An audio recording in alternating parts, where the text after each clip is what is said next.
Right, welcome to Ask an Expert. I am really pleased to introduce Emma from Go to School. So, good morning, and would you like to introduce yourself and describe the journey you have been on? Yes, hello there. I'm Emma Chaney, founder or co-founder, I should say, of Grow to School CIC. We work with schools to help them use their outside spaces more for to encourage the children to explore and engage with nature, the environment, food growing, and outdoor learning. Oh, that sounds brilliant. So, my next question was going to be, what can you offer? So, all those things sound amazing, and I've worked with you before as well. So, what can you actually offer? What do you do with the schools? So well, a variety of things. We work in the schools with a team of practitioners who work with whole classes and their teachers to support outdoor learning, and that's curriculum-based outdoor learning, where the teachers will work with us to build their confidence to take their classes outside. There's a lot of concern about risk and behaviour when you first take your class outside. But actually, there are so many benefits. And once the children get used to that learning environment, they're amazing. And Mm. it encourages greater uh, practical skills, engagement with the environment and understanding of the environment. And often these things aren't explored in schools, and it's learning how to use the outdoors as an extension to the classroom.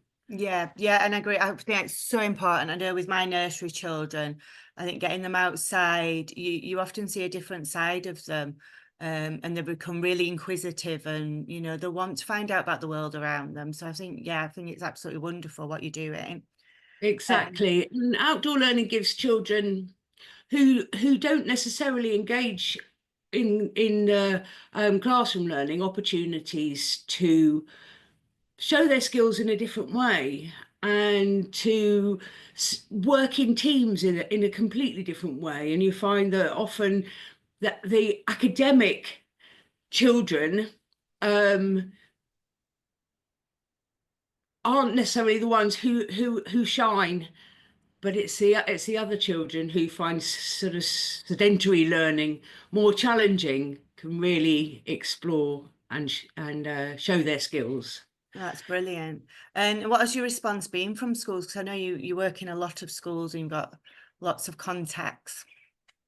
Yes, so really good.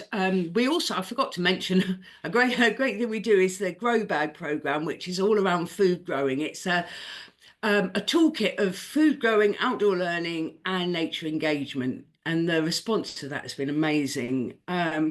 We work with schools, so it's in different ways. So with the Grow Bag, we work with schools 6 times a year, once every half term, and leave with them. So we'll work with the children and the staff and leave jobs and to do in between our visits in the garden. And it's supported by a whole set of resources, diary and growing guides that schools can use. And obviously, the children absolutely love it, Mm. and it brings them closer to where their food comes from. And schools really enjoy it because it's a really supportive way to learn how to use their growing spaces or to establish a growing space and understand how to integrate it with the school year, really, and how to timetable it in, because that always seems to be a challenge. And once you start to do that, I mean, I'm sure you know with your class, once you've started the timetable in, it just becomes part of what happens in the school. Yeah, yeah, it does. That's brilliant.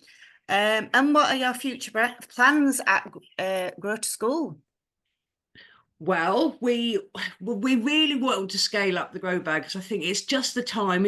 It connects so well with everything that's happening in terms of climate without scaring the young people, understanding how even a school ground, even if it's just a sort of tarmac area and you've got a few raised beds in there, can support species and pollinators, and it links so well with the curriculum. So we're really keen to roll that out further amongst schools.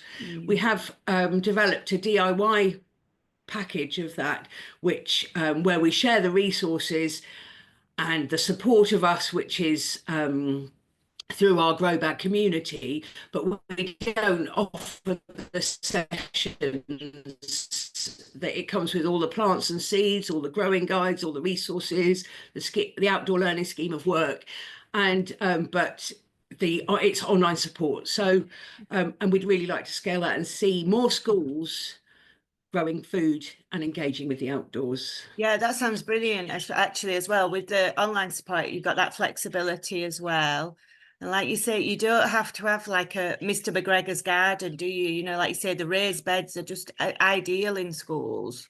Yes, and we have an early years and a primary version, and the early years version is because it's it's less formulaic. The primary grow bag is so the children learn about crop rotation and um, pests and diseases, and in doing that they learn about wildlife in the garden. The early years is a much more free flowing, so they can plant where they choose to, and in that context planting into pots and small planters really works. So it really don't have to have an enormous amount of space to do it. You can work with whatever you've got. Oh, they sound absolutely brilliant. And just finally, before we say goodbye, what advice would you give to teachers that are thinking about growing in their school? I was thinking about this actually. I think start small. Try Mm, not to do it all at once. I know it can feel overwhelming, and the prospect of fitting in yet another thing into your busy school day feels overwhelming. But just start small, and the key thing to remember is the question we most frequently get asked is, what can I grow now, yeah. usually in spring, that will be ready before my children break up in the summer? And I Mm, think my advice to that is start your planting in September, October.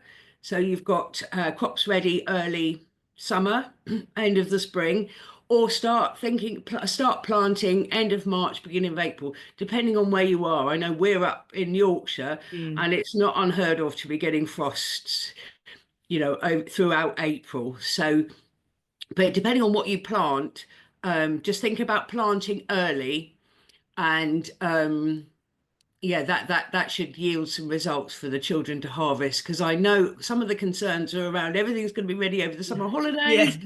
This is not going to work in a school. But the key thing is plant early or plant late. So Yeah. if you plant later into June or even into July, you'll have a harvest of crops when you come back after the summer holidays. And if you plant early, you'll have them before the summer holidays. So it's Oh, just playing around with those times. yeah, that's absolutely brilliant. Because I know as a teacher, you really have to think about that because you want your timing to right because you want the children to experience actually seeing the Exactly. harvest, and that's wonderful. Exactly. It's the most exciting bit. So, and quick and easy wins are always potatoes, salads, Yeah, radishes, and garlic. And now is a good time to plant garlic. So if this goes out at any time before Christmas, you can be planting garlic or broad beans, and you'll have an early crop in yeah, about May, June time. yeah. It's on our plan at the moment actually for our garlic. So Yeah. I'm glad I'm doing it at the right time. Oh, that is absolutely wonderful. Thank you for being my first Ask an Expert. I have really enjoyed talking to you, and I'm sure we'll be seeing you soon. Yes, thank Okay. you. Thank you very much, Emma.